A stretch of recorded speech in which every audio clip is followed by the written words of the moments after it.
Gunung Salak. Menyebut gunung yang satu ini, kita akan diingatkan pada kejadian tragis dan kisah misteri yang sering terdengar tentang gunung kebanggaan warga Bogor ini. Tak terhitung banyaknya mitos yang melingkupi gunung setinggi 2.211 meter ini.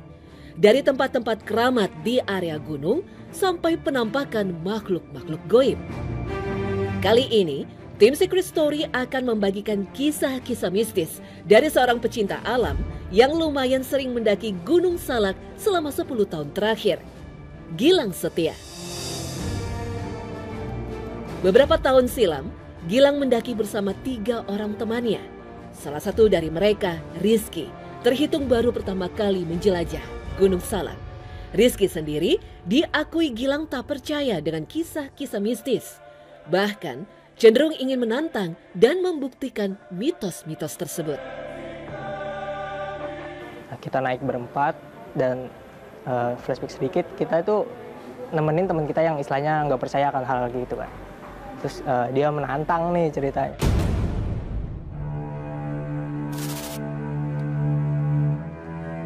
Gilang pun sebenarnya tak ambil pusing dengan sikap Rizky. Hanya saja sebuah keanehan terjadi bahkan sejak awal pendakian. Biasanya jarak pos ke Kawah Ratu bisa ditempuh pendaki dalam waktu 2,5 jam. Tapi hari ini Gilang merasa perjalanan ini memakan waktu yang sangat lama. Di situ jam 3:15 yang seharusnya kita udah sampai nih, kita masih di sekitaran tanah datar. Di situ tuh ada alat pendeteksi gempa gitu lah. Di situ kita agak lama banget sampai akhirnya teman saya tuh yang menantang tuh udah pengen nyerah juga tuh. Di situ udah kena mental deh.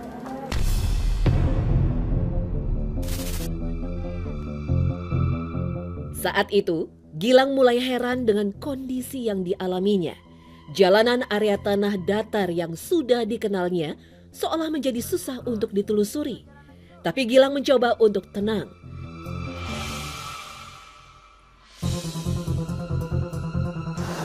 Lah kok masih di sini aja deh?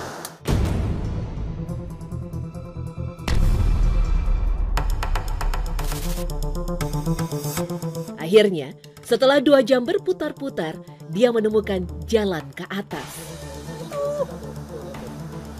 Sampailah kita di sungai mata air terakhir lah di situ. Nah di situ untuk pendakian Gunung Salak itu sumber mata air terakhir dari jalur Pasir Rengit. Nah untuk campnya ada di sebelah kiri, di atas sungai sebelah kiri. Jadi kita tuh harus agak naik dikit lah. Nah kita bikin plan, yang 2 ngambil air, yang 2 bangun tenda. Sebuah keanehan kembali terjadi ketika Gilang dan rekannya membangun tenda. Rizky saat itu terlihat seperti berbicara dengan seseorang. Padahal Gilang tak melihat siapapun di sekitar tenda. Menurut Gilang, Rizky menyebut sosok bapak tua berpakaian seperti pendaki. Mana? Ada tadi bapak-bapaknya ke sana. Yang bener lu bro? Bener, arah ke sana bapak-bapaknya tadi. Yaudah yuk, udah nih, udah beres. Ayo. Jadi ada bapak berjenggot, umurnya tuh sekitar 50-an tahun lah. Dia nanya, jalan turun kemana gitu.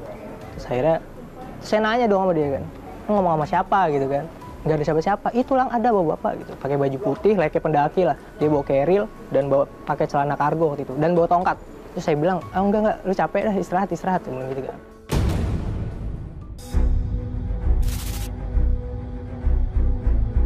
Gilang mulai merasa ada sesuatu yang aneh. Mulai dari tersasar sampai Rizky yang seolah melihat sosok orang tua. Gilang tiba-tiba teringat tentang perilaku Rizky yang tak pantas sebelum dia mulai membangun tenda. Ternyata Rizky membawa minuman keras selama pendakiannya tersebut. Pas dia udah baru nyampe tenda, dia buka minumannya. Jadi kan Gilang bikin tenda, nah dia duduk tuh, dia minum. Lang mau nggak gitu? Dia nawarin, baru tahu di situ awal itu dia bawa alkohol.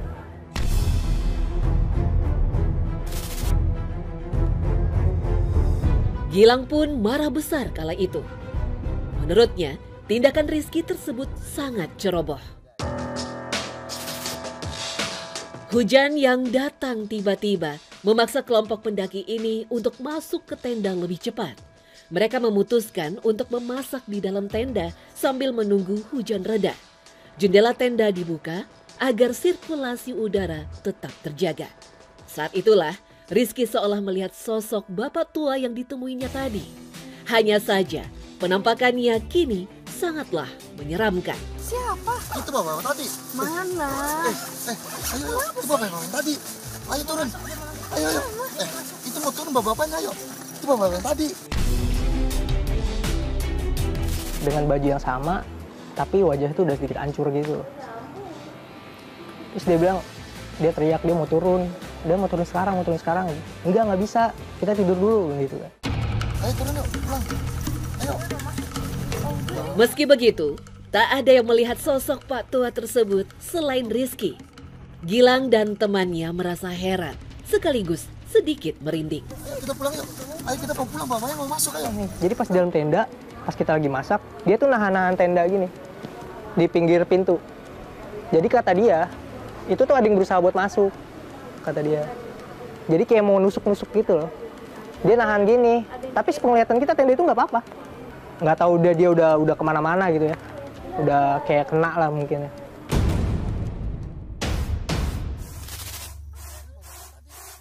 Ketakutan Rizky nyaris terjadi sepanjang malam.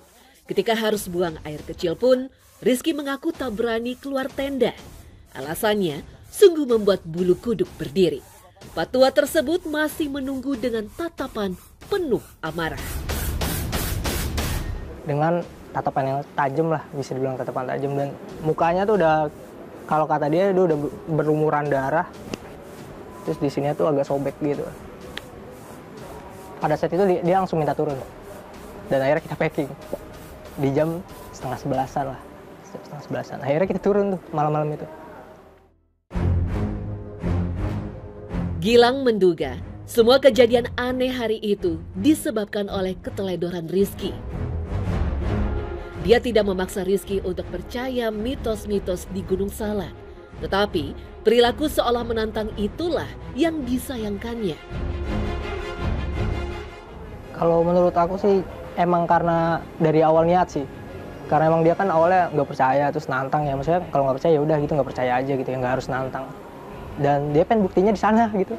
Karena emang gunung yang terdekat kan ada dua ya, Gunung Salak dan Gunung Gede. Ya dia lebih prefer ke Salak, lebih apa ya, lebih dekat banget, terus lebih aman lah maksudnya. Nggak yang harus lewatin puncak gitu. Menurut Irwan selaku juru pelihara, kejadian tersasar memang sering dialami oleh pendaki Gunung Salak.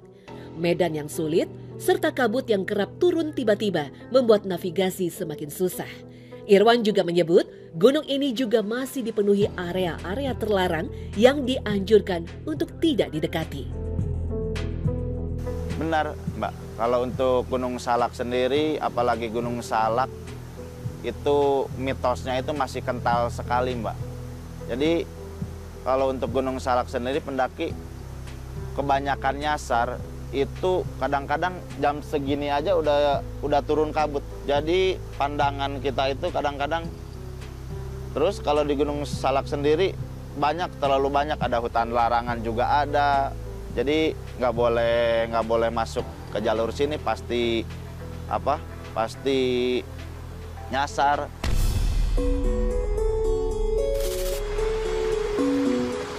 Kejadian tersasar dan pertemuan dengan makhluk goib sebenarnya bukan pengalaman mistis pertama Gilang. Sebelumnya, dia yang aktif sebagai pecinta alam di sekolahnya sering mengadakan acara di Gunung Salak.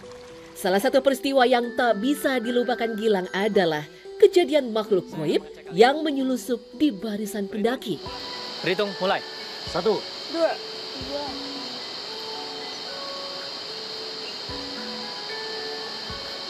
Baiklah. Berhitung, mulai. 1. 2, 3. Nah biasanya ketika lagi disuruh berhitung itu akan lebih satu Kak, biasanya. Itu di 3 momen, 3 hari. Bahkan sampai dia sempat pegang kepalanya mereka itu emang lebih satu, tapi pas balik lagi ke barisan itu nggak ada 8.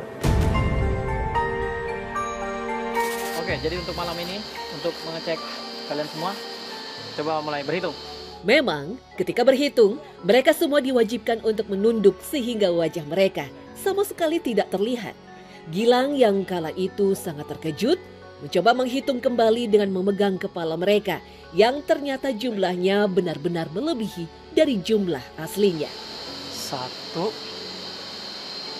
2, 3. Dipastiin lagi ketika lagi deket nih, Gilang pegang kepalanya tuh 9.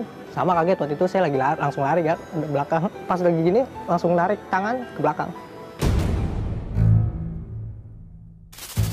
Ya, 1, 2, 3. Tak hanya makhluk goib yang menyelusup, Gilang juga pernah pontang-panting menangani teman wanitanya yang hilang kesadaran. Saat itu, teman Gilang sedang haid dan berniat mengganti pembalut. Sayangnya, pembalut kotor tersebut dibuang sembarangan. Sensitif tuh karena biasanya orangnya jorok. Yang pertama, dia buang pembalut dengan sembarangan gitu ya, nggak dibersihin. Tiba-tiba, dia meronta-ronta seolah hilang kesadaran. Menurut Irwan, kejadian itu bisa saja disebabkan oleh makhluk goib yang tak suka dikotori tempatnya. Hanya saja, Irwan juga menyebut fisik dan emosi yang tak stabil ketika menstruasi turut memicu kejadian aneh di Gunung Salak. Iya benar. Yang punya di situ mungkin kan kalau misalnya lagi datang bulan kita lagi kotor, maaf ya. Mungkin yang punya di situ mungkin nggak mau kotor kayak gitu, seperti itu. Kalau untuk orang-orang kerasukan itu sering. Sebab kan kalau misalnya main ke gunung, fisik kita udah lemah apa gimana, udah capek, itu gampang kemasukannya gitu.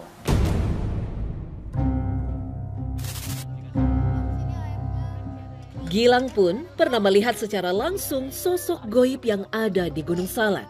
Saat itu, seorang temannya iseng membakar kemenyan yang dibawanya dari bawah. Gilang pun sempat memperingatkan temannya. Belum selesai dia marah, angin pun seketika berhembus kencang. Tak berapa lama, mereka melihat sosok perempuan terbang di atas mereka dengan berbalut pakaian putih. Sontak, mereka semua langsung masuk ke dalam tenda. Tak disangka, ketika mereka di dalam tenda, terdengar suara tertawa yang sangat nyaring dari perempuan tersebut. Ketika bangun tenda lagi malam, itu nyata banget Kak, dia terbang di atas kita berempat. Gitu. Kayak kain aja gitu, cuman ada rambutnya. Kain putih? Kain putih, dan lusuh, bukan kain bersih gitu ya, lusuh buat terbang. Dan itu cepet banget. Ketawanya itu pas kita udah masuk tenda. Jadi ketawanya pas udah kita masuk tenda, setelah melihat itu kita masuk tenda nih. Baru gitu. Udah kita langsung tidur tuh.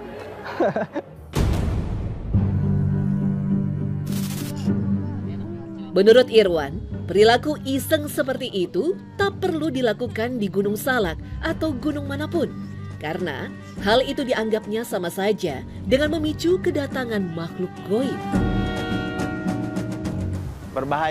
Berbahaya sebab kalau misalnya kayak dupa itu sama aja kita ngundang. Kayak dupa, kemenyan. Sebab kan makhluk-makhluk selain kita itu makanannya kayak gitu. Jadi ketika kita bawa, sama aja kita dengan mengundang dia.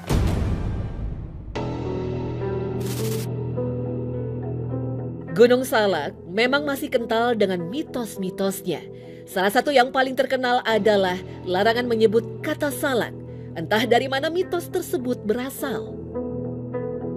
Ya memang ada seperti itu. Sebab di Gunung Salak itu banyak versi ya sih Mbak ya. Banyak versi masalah mitos. Jadi di Gunung Salak itu memang ada satu nangka sebesar rumah dan salak sebesar rumah. Mitosnya seperti itu. Makanya hal yang wajar ketika kita di atas puncak Gunung Salak itu nggak boleh bilang nangka sama salak.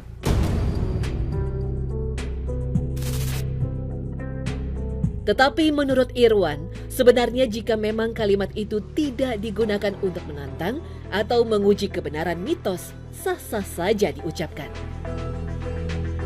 Intinya kita Kalau misalnya kita itu kan peribahasa kayak salak, kayak nangka itu kayak peribahasa apa ya, peribahasa wajar lah ya. Kalau misalnya kita memang tujuannya bukan untuk songong, bukan untuk menantang lah gitu intinya ya, nggak apa-apa kalau bukan untuk menantang gitu. Tapi ketika kita udah tahu memang larangan itu apa katanya salak itu, kita bilang-bilang terus, mungkin itu akan ada musibah buat dia kayak gitu.